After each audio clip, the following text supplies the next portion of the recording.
Bonsoir à tous, merci d'être avec nous. C'est le programme du soir sur New World Info. Nous commençons avec le décryptage de l'actualité. On va parler ce soir de la Tunisie où le candidat Nabil Karoui a demandé un report de la présidentielle. C'est avec Mamadou Diouf, notre éditorialiste. Bonsoir Mamadou Diouf. Bonsoir Samuel. L'un des deux candidats au second tour de la présidentielle en Tunisie, Nabil Karoui, a déposé donc un recours en justice afin de demander le report du scrutin prévu le 13 octobre. C'est ce qu'a indiqué l'un de ses avocats. Le tribunal administratif a confirmé l'avoir reçu sans détailler dans quel délai il pourrait y répondre. Ce recours fait valoir que l'égalité des chances n'est pas respectée entre les deux candidats. C'est ce qu'a précisé M.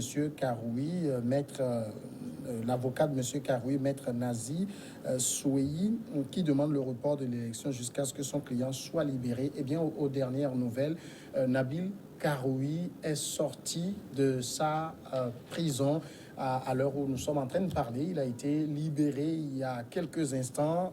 Mamadou Diouf, c'est l'information qui vient de tomber.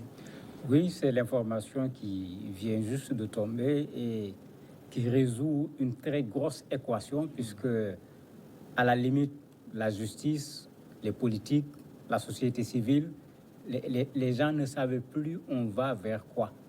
Puisqu'on a vu en Tunisie ce qu'on a vu nulle part. Généralement, quand il y a deuxième tour au niveau des élections, il y a un enjeu énorme par rapport à ce deuxième tour. Vous avez des coalitions qui se forment pour pouvoir gagner les élections. Mais ici, curieusement, l'un des candidats était emprisonné.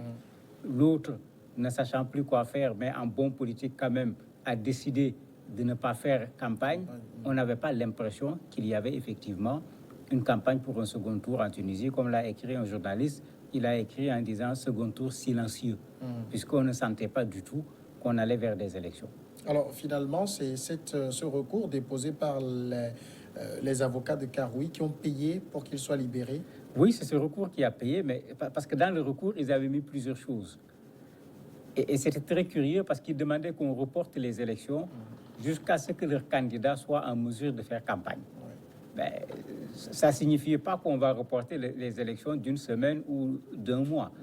Parce que qu'est-ce qu'on va faire? On lui donne une liberté conditionnelle, on lui donne une liberté provisoire, on fait le procès d'abord, on le libère. Ils n'ont pas mis de date par rapport à ce délai, ce qui rendait cette chose extrêmement compliquée, parce que ça veut dire que si on reportait les élections, on peut les reporter à une date ultérieure sans savoir de quelle date il s'agit, alors qu'il ne faut pas qu'on oublie que l'actuel président est un président par intérim et ces 90 jours sont en train de finir, ce qui était véritablement une pression. Et les avocats avaient très bien formulé, ils avaient dit ils demandent la suspension jusqu'à expiration du motif. Et le motif, c'était l'emprisonnement du candidat. Et effectivement, la Cour de cassation a cassé ce que la justice avait fait au préalable en demandant qu'il soit incarcéré, ce qui lui permet effectivement de retrouver sa liberté. Alors justement, ils ont parlé qu'il n'y avait pas égalité de chance, mais il y a quand même un hic dans l'affaire, c'est que ce manque d'équité au niveau de la campagne, ce n'était pas le fait de l'autre candidat. En tout cas, il l'a dit plusieurs fois, même le candidat Caïs a répondu par moment en disant que s'il y a équité ou s'il y a inéquité, il faut aller voir du côté de ceux qui ont des télévisions. Parce que tout le monde l'a vu dans sa campagne. Il a fait une campagne extrêmement sobre, très modeste, sans meeting, parce qu'il n'y avait pas un appareil politique, il n'y avait pas un certain nombre de moyens lui permettant de le faire. Donc s'il y avait déséquilibre, c'était plutôt en sa défaveur.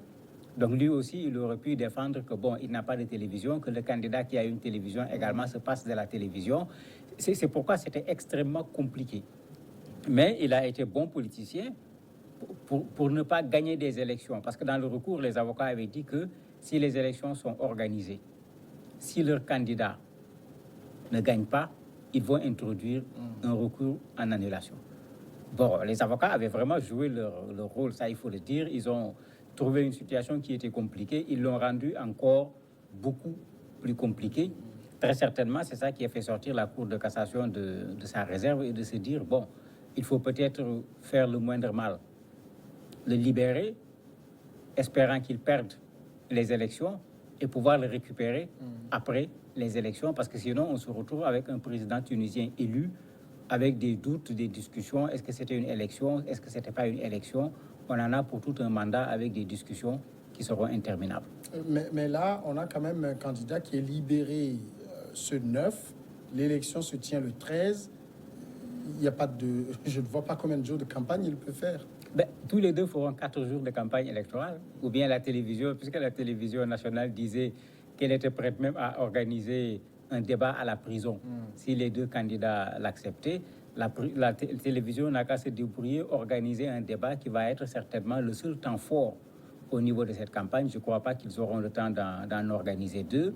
Bon, après, chacun n'a qu'à, peut-être pendant 2 jours, sillonner un peu ce qu'il va pouvoir faire pour faire la campagne. Mais ce qui est clair, c'est que cette campagne pour le second tour est ratée. Ça, il faut simplement faire le constat. Ce n'est pas avec les 4 jours restants qu'on peut faire une campagne pour le second tour. Mais aujourd'hui, cette libération de Nabil Karoui, est-ce qu'on en connaît les termes, les conditions? Non, on n'a pas encore tous les éléments parce que l'avocat de Karoui, en parlant, a juste parlé de la liberté. On ne nous a pas encore dit qu'est-ce que la Cour de cassation a dit pour accepter qu'il sorte de prison.